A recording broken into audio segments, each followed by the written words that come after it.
News में काफी ज्यादा चर्चा में आया कि एसआरके की कैटरैक्ट सर्जरी के बाद उनको काफी ज्यादा प्रॉब्लम हुई। ऐसा क्या हुआ शाहरुख खान या किंग खान की कैटरैक्ट सर्जरी में जो उनको इतनी ज्यादा प्रॉब्लम कैटरैक्ट सर्जरी के बाद फेस करनी पड़ी। यहां तक कि उनको एक्चुअली एक और बार सर्जरी करा के अपना जो इंट्राओक्यूलर लेंस या आईओएल उन्होंने इम्प्लांट करवाया था उसको चेंज करवाना पड़ा। एक्सचेंज हुआ और एक नया दूसरा लेंस डाला गया।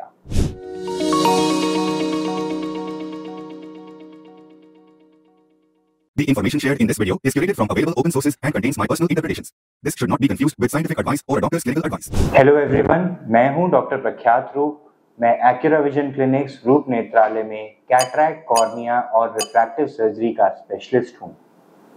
आज है day 19 of cataract surgery diary, जिसमें हम बात कर रहे हैं ऐसी 30 बातों के बारे में जो हर व्यक्ति को अपना कैटरैक्ट का ऑपरेशन कराने से पहले जरूर पता होनी चाहिए।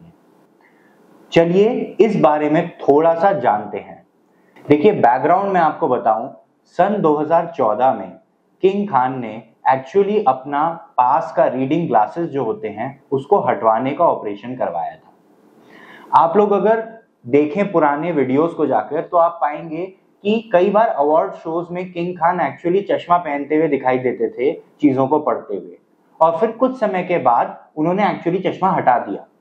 एंड किसी को ये बात नोटिस नहीं हुई कि ये ऐसा कैसे हो गया कि एज बढ़ रही है पर चश्मा हट गया। एक्चुअली उन्होंने 2014 में चश्मा हटाने का लेजर कराया था, जिसको प्रेस बायोपिक लेसिक या हाइपरोपिक लेसिक कहा जाता है। एक्चुअली किंग खान ने जो सर्जरी कराई थी वो प्रेस बायोपिक लेसिक या प्रेस पी मैक्स कहलाती है। और इनफैक्ट उन्होंने जिस सेंटर में ये सर्जरी कराई थी वहां सेम मशीन का इस्तेमाल किया जाता है जो हम अपने सेंटर में लेसिक करने के लिए इस्तेमाल करते हैं। इस सर्जरी के बाद किंग खान ऑलमोस्ट 10 साल तक चश्मे से मुक्त रहे, लेकिन 2024 में उनको कैटरैक्ट डेवलप हो गया, जिसके लिए उन्होंने फिर सर्जरी कराई। अब इस सर्जरी में कुछ प्रॉब्लम्स हुए। बेसिकली जो उनका लेंस उनकी आंख में इम्प्लांट किया गया था कैटरैक्ट सर्जरी के बाद, वो उनको सूट नहीं हुआ। उस लेंस की वजह से और पहले की गई लेसिक की वजह से उनको काफी ज्यादा डिस्टर्बिंग विजुअल सिम्टम्स होने लगे। ऐसा कहा जा रहा है कि एक्चुअली ये प्रॉब्लम एक्सपेक्टेड थी और इसलिए उनको सजेस्ट किया गया था कि एक सिंपल मोनोफोकल लेंस डलवाएं, बट उन्होंने चूज किया कि मैं चश्मे पे ना निर्भर रहूं, ऐसा ही चाहता हूं, इसलिए एक ईडॉफ लेंस उनकी आंख में डाला गया। दोस्तों, ईडॉफ या extended depth of focus lenses के बारे में मैंने आप लोगों को पहले अपने वीडियोस में बताया है। आज मैं फिर से 1 मिनट में थोड़ा डिटेल में इसके बारे में बताता हूं। देखिए, ये कई अलग अलग कंपनीज के और थोड़ी बहुत डिफरेंट टेक्नोलॉजीज में आते हैं। ये लेंसेज एसेंशियली चश्मे पे निर्भरता को कम करने का काम करते हैं, खत्म नहीं कर सकते। इन लेंसेज को डालने के बाद आप मेजर काम जैसे कि कंप्यूटर की डिस्टेंस तक की विजन को बिना चश्मे के देख पाते हैं। पर अगर आपको छोटे अक्षर पढ़ने हैं, बुक्स रीड करनी है, न्यूज़पेपर पढ़ना है, तो आपको थोड़ा बहुत चश्मे की जरूरत पड़ती है। ये लेंसेज कई सारे लोगों में कई बार डिस्टेंस विजन की क्वालिटी को कम कर देते हैं। इस बारे में मैंने आप लोगों को पहले भी बताया है कि ये एक ईडॉफ लेंसेज की सबसे बड़ी कमी या ड्रॉबैक है, जिसके चलते मैं इस लेंस को बहुत ज्यादा फेवर नहीं करता हूं और बहुत ही कम अपनी प्रैक्टिस में इस्तेमाल करता हूं। इस लेंस को डालने के लिए हमें बहुत सारे और टेस्ट करने पड़ते हैं, जैसे कि रे ट्रेसिंग एब्रोमेट्री, जो कि इनफैक्ट बहुत ही कम सेंटर्स में अवेलेबल होती है।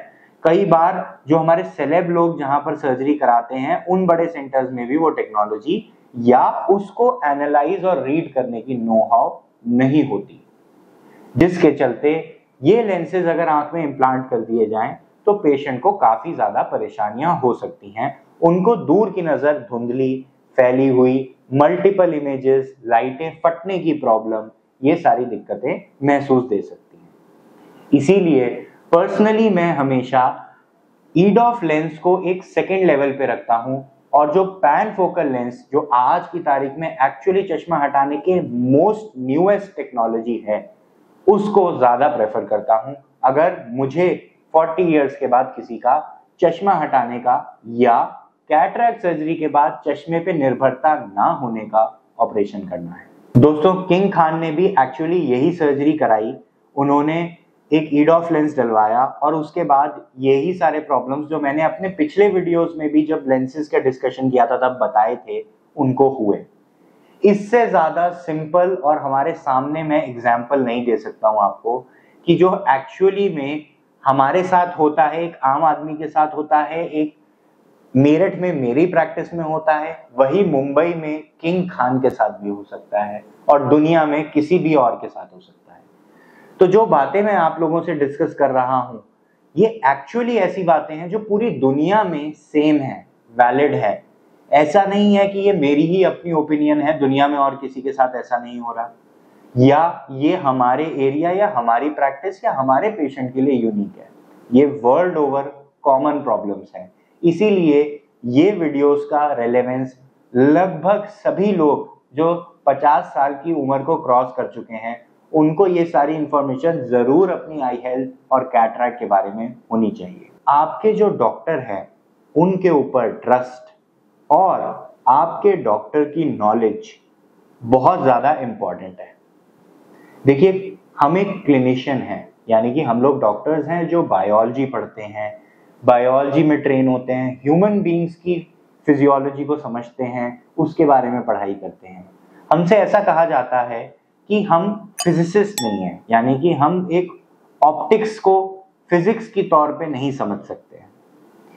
इस वजह से ज्यादातर क्लिनिशियंस इंटरेस्ट भी नहीं लेते हैं और ज्यादा जान भी नहीं पाते हैं कि एक्चुअली में जो लेंसेज को यूज कर रहे हैं, इस्तेमाल कर रहे हैं, पेशेंट की आंख में लगा रहे हैं, उनकी एग्जैक्ट ऑप्टिक्स काम करती कैसे है।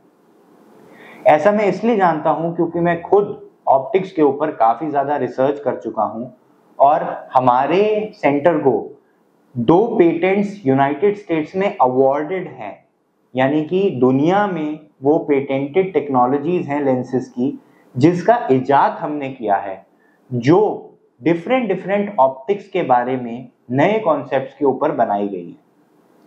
इसी तरह से IOL या लेंसेज के बारे में हमारे हॉस्पिटल में काफी रिसर्च करी जाती है एंड इसीलिए मैं इन डेप्थ ये जानता हूं कि कौन से लेंस की ऑप्टिक्स कैसे काम करती है, विच इज वाई मैं हमेशा इस बात पर बहुत एम्फेसिस देता हूं कि नाम इंपॉर्टेंट नहीं है, वो काम कैसे करता है वो इंपॉर्टेंट है। लास्टली मैं आप लोगों को ये कहना चाहूंगा कि मैंने एक सेपरेट वीडियो डेडिकेटेड बनाया है 40 साल की उम्र के बाद चश्मा हटाने के बेस्ट ऑप्शन क्या है, जिसमें मैंने कंपेयर किया है जो सर्जरी किंग खान ने कराई थी, प्रेसबायोपिक लेसिक, और आज की डेट में जो लेटेस्ट और बेस्ट चीज है, refractive lens exchange with pan focal IOL implantation. इनके बीच में क्या फर्क है। देखिए, किंग खान ने जो सर्जरी कराई उसके 3 प्रॉब्लम्स हैं। सबसे पहला कि वो सिर्फ कुछ समय के लिए वैलिड है, यानी कि आज आप सर्जरी कराएंगे, हो सकता है 3 साल 4 साल 5 साल आपको चश्मा ना लगाना पड़े, लेकिन उसके बाद धीरे धीरे करके चश्मे का नंबर आने ही लगेगा। दूसरी प्रॉब्लम, आपको कैटरैक्ट डेवलप होगा ही होगा।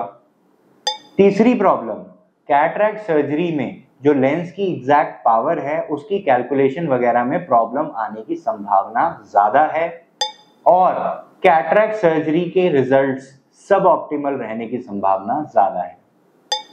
यहीं अगर आप 40 साल की उम्र के बाद refractive lens exchange with pan focal IOL implantation choose करते हैं तो आपको दूर से लेकर पास तक की नजर का चश्मा हट जाता है और इस सर्जरी की वैलिडिटी लाइफ टाइम होती है।